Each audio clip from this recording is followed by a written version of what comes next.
The National Human Rights Commission says it has received reports from 16 of the 29 states and SARS panels set up to investigate human rights violations by the defunct Special Anti-Robbery Squad and other police units. The Executive Secretary of NHRC, Mr. Anthony Ojukwu-san, said this in Abuja at an event to mark 3 years of NSAS and submission of report on the protest by Enough is Enough, a non-governmental organization. The panel was set up by the federal government in November 2020 under former Vice President Yemi Osinbajo following the NSAS protest, which was triggered by nationwide allegations of police brutality. Speaking at the event, Ojukwu commended EIE on their efforts at coming up with a review of the NSAS protest and report.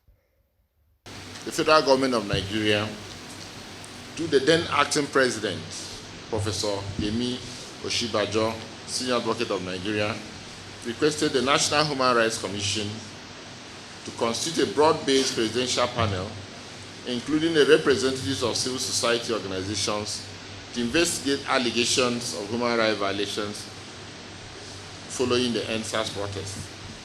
As part of the terms of reference, the panels were to make appropriate recommendations for the reform of SARS and for the police force in general. And following that, about 29 states set up SARS panel, and the National Human Rights Commission was made a compulsory member of each of those panels.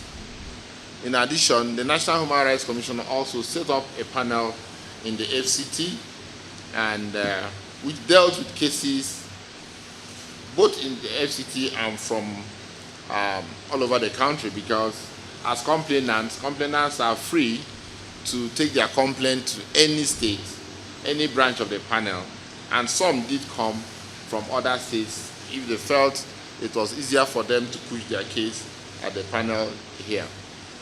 Of course, most of the states have finished their work.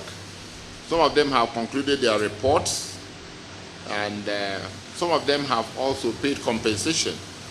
Of course, you are aware that the panel in Abuja here paid a compensation of 438 million to victims of human rights violation arising from the NSAS protest. And the panel also made robust recommendations to the Police Service Commission and the Attorney General of the Federation for the purposes of either prosecuting those who were indicted by the panel or meting out disciplinary action, since that falls squarely under the purview of the Police Service Commission. I'm happy to announce that last week we got a letter from the Police Service Commission reassuring the Commission that they are taking steps to make sure that appropriate disciplinary action are taken against those who have been recommended by the panel. So here today, the Enough is Enough has taken a giant step to conduct this judicial review and compile the report which we are going to launch here today.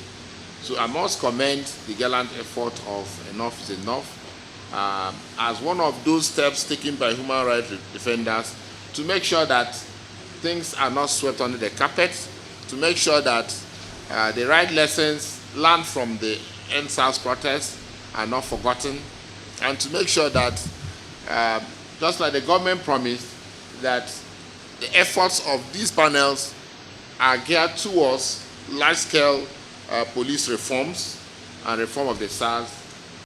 Also, Mr. Chino Ubiagu-san, the panel counsel during the Abuja sitting, said many lessons are there to take from the NSAS protest.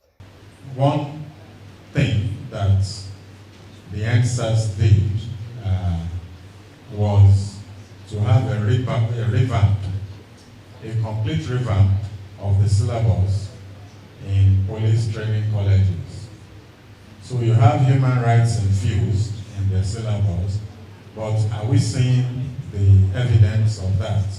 So, you know, these things we can simply talk over the head of people. Yes, we can take them through a human rights training, but are they really imbibing those principles? And I think, again, I would encourage the Police Service Commission and the Inspector General of Police, together with the Human Rights Committee, led by the Human Rights Commission, to engage them frequently in roundtables, look at focused discussions on incidents and x-ray issues or recommendations or remedies that could be used for lessons to be learned on the part of others, so that, you know, for every incident that happens, people must learn lessons, and those lessons have to drill down to the officers and men of the police force. I think that, for me, will be how to move forward on the NSAS panel report. Similarly, Mr. Samson Itodo, Yaga Africa, called for apology from the states to the victims of police brutality and the people.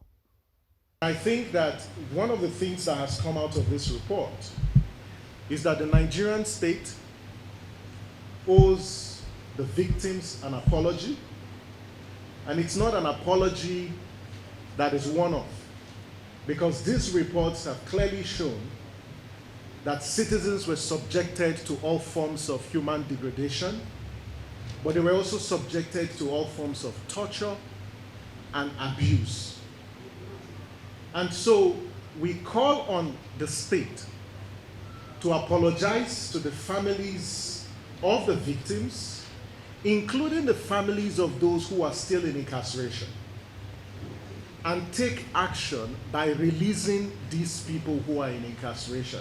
Because it's not a crime for citizens to speak, it's not a crime for citizens to demand accountability.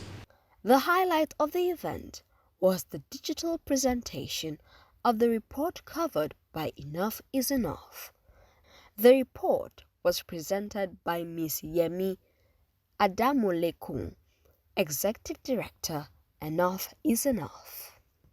We had limited time and limited resources, so most of the research is desk research, so internet searching, and then key informant interviews from Yaga's observers and also youth representatives on the panels in the 29 states and in Abuja.